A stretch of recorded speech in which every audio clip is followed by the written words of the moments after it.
Hello dear student friends and respected person. Assalamu alaikum wa rahmatullahi wa barakatuh. Student, सबसे पहले आप लोगों को ढेर सारी बल्कि बेशुमार मुबारकबाद ईद की। एक छोटा सा एक क्वेश्चन मेरे माइंड में आया जो हमें लगा कि शायद आप लोग से उसे शेयर करनी चाहिए।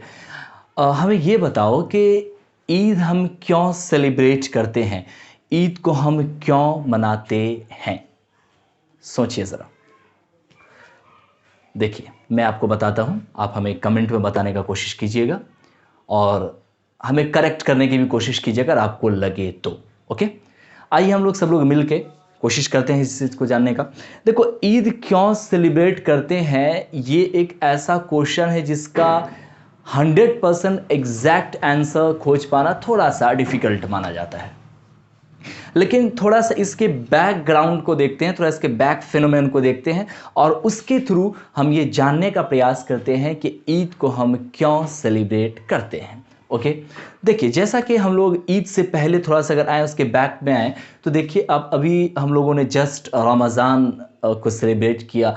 1 मंथ हम लोगों ने दिन का रोज़ा रखा और रात में हम लोगों ने तरावीह को पढ़ी और काफ़ी आजमाइशें जो बाकी दिनों में हम लोग आम दिनों से कुछ लोग कर लिया करते हैं, उन सारे गुनाहों से हम लोग बचें, तपिश से हम लोग ने अपने आप को एक तरह से फिर भी ढाल बनाए रखा रोज़े को, और हम लोगों ने इन सारे जर्नी को सहा रोज़े के एवज़ में, और इसलिए कि हम रोज़ा हैं और अल्लाह का ये हुक्म है। तो ऐसे केस में होता क्या है स्टूडेंट कि अल्लाह फरिश्तों को ऐलान करता है कि मैंने उन सारे बंदों को जिसकी भी कैरेक्टरिस्टिक मैंने बताई, उन सारे बंदों को मैंने माफ़ कर दिया, यानी उसे मैंने बख्शिश दे दी, उसे मैंने बख्श दिया। ये एक बहुत बड़ा एडवांटेजेस के रूप में अल्लाह ताला ऐलान करता है, फरिश्तों को कहता है कि ऐसे ऐसे जो बंदे हैं जो 1 मंथ पूरी तरह से अपने आप को क्या किया, रोक के रखा, बुराइयों से रोक के रखा और तौबा किया और हमने उसके तौबा को कबूल किया, तो इसके एवज़ में मैंने इनके गुनाहों को मैंने इसे बख्शिश दे दी, मैंने इसे माफ़ कर दिया। ठीक है, और भी बहुत सारे इनामात हैं जो आए दिन आप उलमाए कराम और अपने अपने दिन आलिम दीन से पूछते होइएगा। बीच में मैं ये भी बता दूं कि माज़रत के साथ जिसमें जो छोटी मोटी गलतियां हैं उसे माफ़ कीजिएगा, क्योंकि बस एक कोशिश कर रहा हूं, ये तो हम लोग का फील्ड है नहीं।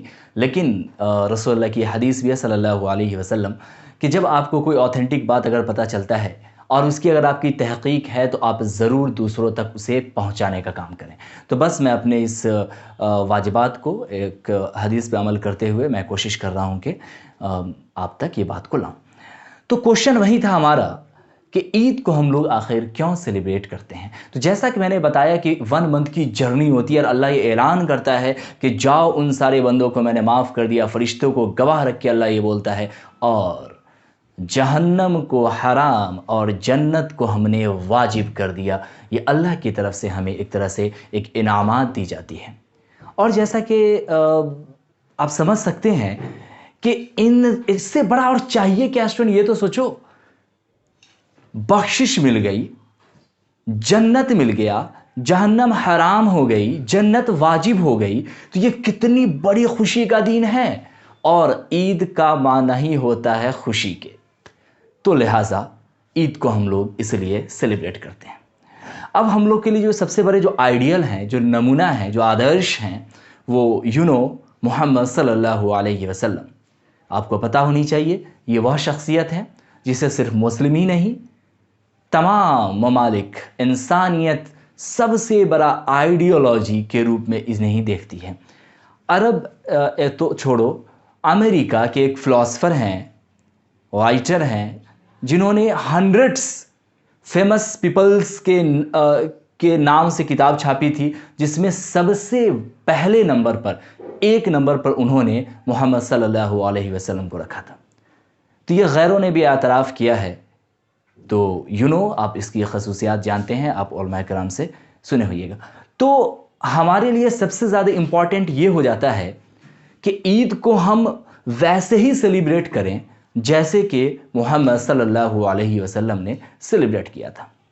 ये काफ़ी इंटरेस्टेड है, आप जानने के लिए ज़रूर इंटरेस्टेड होइएगा कि आखिर मोहम्मद सल्लल्लाहु अलैहि वसल्लम ने कैसे ईद को सेलिब्रेट किया। ईद के दिन उनका क्या रूटीन था, वो कैसे पूरे दिन को वो गुजारते थे, ईद की नमाजें वगैरह कैसे वो पढ़ा करते थे, ये सारी चीज़ें। तो मैं छोटी छोटी चीज़ें बता देता हूँ कि ईद के दिन उनका जो एक कॉमन सा रूटीन क्या था, और बाकी जो नमाज का तरीक़ा है वो तो आप उलमा से, आलिम से सुनते ही होइएगा। तो सबसे पहले मैं आपको ये बता दूँ कि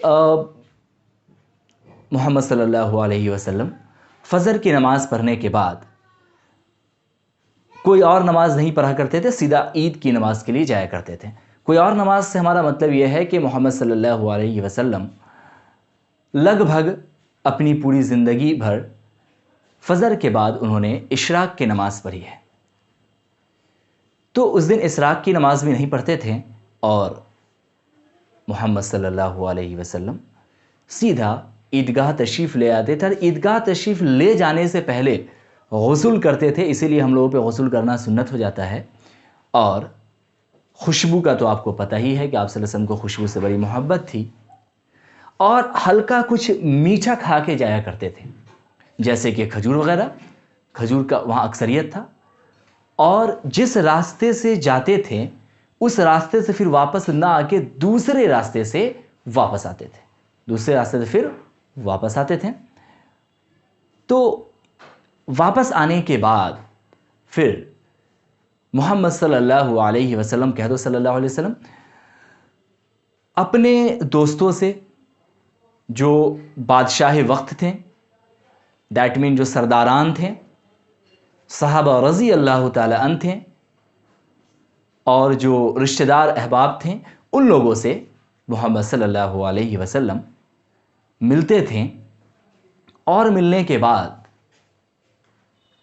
कुछ खाने पीने जैसा भी एहतमाम होता था। तो ये मोटा मोटी मोहम्मद सल्लल्लाहु अलैहि वसल्लम का ये रूटीन था, ईद को सेलिब्रेट करने का ये तरीक़ा था। तो स्टूडेंट, ख़ास तौर पे हमें दो बातें यहाँ पर समझ में आई कि ईद को हम क्यों सेलिब्रेट करते हैं और मोहम्मद सल्लल्लाहु अलैहि वसल्लम ईद को कैसे सेलिब्रेट किया करते थे। तो इस वीडियो को आप इतना फैलाएं, इतना फैलाएं, इतना फैलाएं कि हर मुस्लिम हो या नॉन मुस्लिम, उन तक ये पैगाम पहुंच जाए कि ईद हम क्यों सेलिब्रेट करते हैं। ईद एक भाईचारगी का पैगाम है, ये एक ब्रदरहुड को रिप्लेस करता है, एबल करता है, अंडरस्टैंड करता है, और ये भाईचारगी को बढ़ावा देने वाला सबसे बड़ा एक त्यौहार के रूप में ये होता है, जहां हम हिंदू मुस्लिम सारे मज़ाहिब सारे अक़ीदे के लोग एक साथ मिलजुल कर गले लगते हैं। और आपसे भी अगर किसी को अगर कुछ रंजिशें हैं तो वो आप इस दिन भुला दें, दुश्मनों से भी मिलें, गले लगाएं, उन्हें सलाम करें, क्योंकि ये खुशी का ईद का दिन है। फिर से आप सब लोगों को ढेर सारी मुबारकबाद, बेशुमार मुबारकबाद ईद की। अस्सलामु अलैकुम व रहमतुल्लाह। अल्लाह हाफ़िज़।